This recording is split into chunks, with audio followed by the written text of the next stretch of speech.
Nama Wakil Menteri Keuangan Thomas Djiwandono muncul menjadi calon kuat pengisi kursi kosong Deputi Gubernur Bank Indonesia. Pencalonan keponakan Presiden Prabowo ini menjadi sorotan di saat nilai rupiah kian melemah. Namun, Bank Indonesia mengklaim pencalonan Thomas tak akan mengganggu independensi Bank Indonesia sebagai bank sentral. Thomas Djiwandono memang bukan satu-satunya nama yang diajukan untuk mengisi kursi kosong Deputi Gubernur Bank Indonesia yang ditinggal mundur Juda Agung. Namun, pencalonan keponakan Presiden Prabowo ini kian menjadi sorotan di tengah nilai tukar rupiah yang semakin melemah. Pada perdagangan Rabu 21 Januari 2026, rupiah bahkan ditutup di level 16.963 per dolar Amerika Serikat.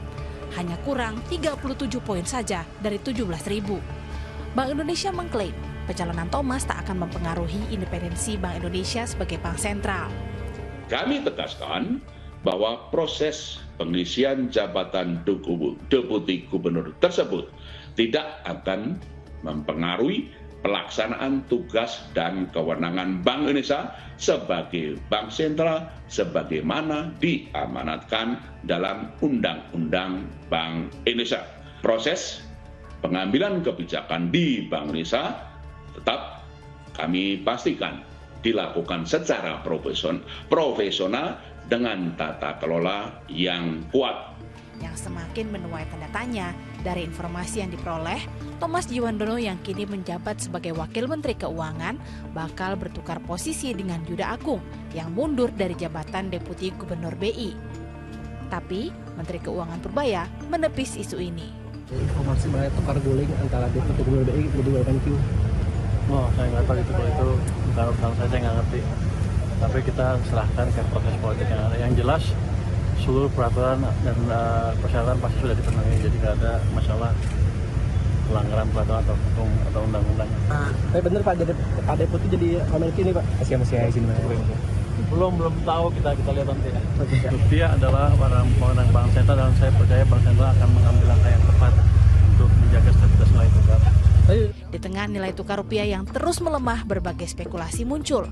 Salah satunya kekhawatiran intervensi terhadap independensi Bank Indonesia jika sang keponakan Presiden resmi menjabat sebagai Deputi Gubernur BI.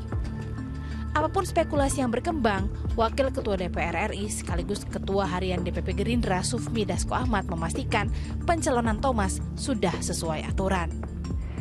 Pak Thomas Djiwandono itu sudah tidak dalam struktur kepengurusan yang baru sejak kami Munas kemarin. Jadi efektif 31 Desember sudah mengajukan pengunduran diri dari pengurus partai. Sehingga kalau dikatakan ada intervensi misalnya dari Presiden, pengusulan itu kemudian dari Gubernur BI. Pengambilan keputusan di BI itu adalah kolektif kolegial. Jadi ya bagaimana kemudian seorang deputi misalnya bisa mengambil keputusan-keputusan penting tanpa disetujui oleh yang lain, dan itu nggak mungkin demikian. Memang selain Thomas, masih ada dua nama lain yang akan menghadapi proses uji kelayakan dan kepatutan di Komisi 11 DPR pada 23 dan 26 Januari mendatang. Siapapun yang terpilih, para pejabat Bank Indonesia harus bisa menjaga independensinya dalam menjaga stabilitas ekonomi dan kestabilan nilai tukar rupiah. Tim Liputan MTech Media melaporkan dari Jakarta.